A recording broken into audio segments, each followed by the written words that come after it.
Magandang umaga po sa ating lahat. Narito ang weather update para sa araw ng Lunes, February 10, 2025. Wala pa rin man tayong minomonitor na anumang bagyo or low pressure area sa loob at labas ng ating Philippine Area of Responsibility.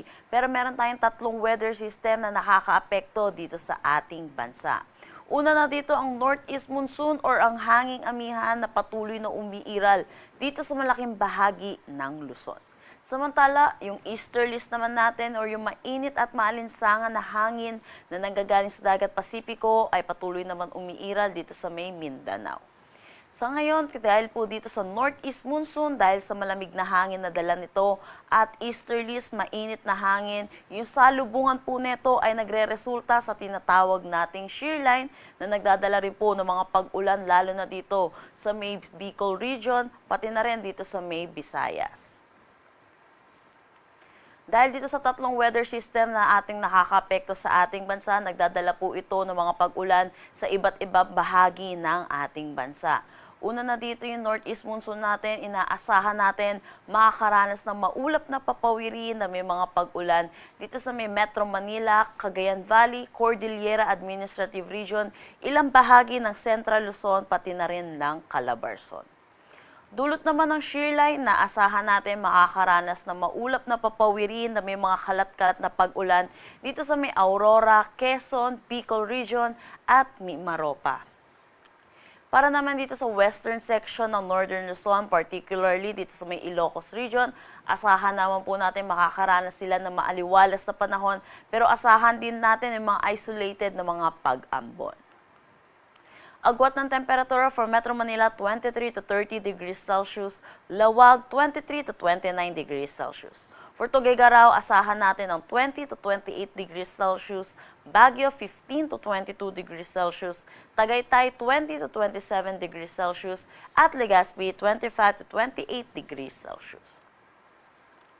Inaasahan din po natin ang mga pag-ulan dito sa Palawan at Visayas, dulot naman ito ng shear line. Kung makikita din po natin dito sa may Caraga, inaasahan din natin ang mga kalat-kalat na pag-ulan, dulot naman ito ng easterlies.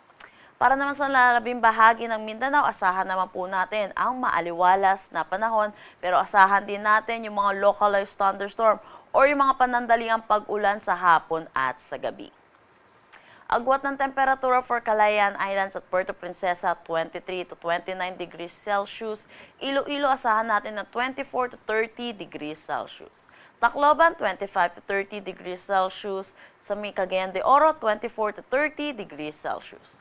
For Cebu asahan natin na 26 to 30 degrees Celsius. Zamboanga 24 to 34 degrees Celsius at Davao 25 to 33 degrees Celsius.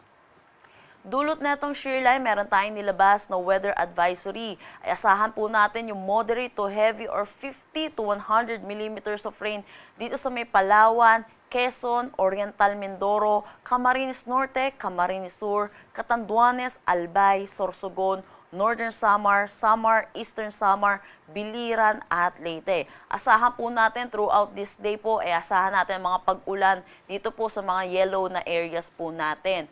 Dahil po rito, dahil sa mga sunod-sunod na mga pag-ulan po ng mga nakaraang araw, asahan na po natin yung mga localized flooding at mga pagguho ng lupa. Kaya iba yung pag-iingat po para sa ating mga kababayan. Para naman bukas, bahagyang aangat po or mag-shift itong axis ng ating shear line at ito po ay magdadala ng moderate to heavy or 50 to 100 millimeters of rain dito sa may Aurora, Quezon, Camarines Norte, Camarines Sur, Catanduanes, Albay, Sorsogon at Oriental Mindoro. So inaasahan pa rin po natin yung mga flash floods at mga pagguho ng lupa.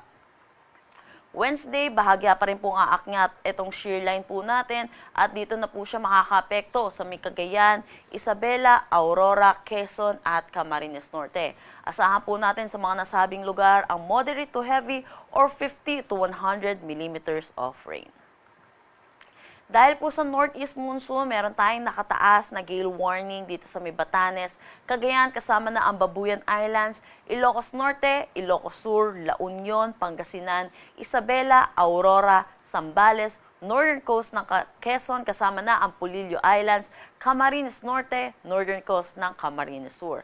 Pati na rin dito sa northern at eastern coast ng Catanduanes, eastern coast ng Albay, eastern coast ng Sorsogon, Calayan Islands, northern at eastern coast ng Northern Samar, eastern coast ng Eastern Samar. Kaya pinapaalalahanan po natin ang mga kababayan po natin, lalo na po yung may mga sasakyang maliit pandagat na delikado pumalaot dito po sa ating mga nasabing coastal waters.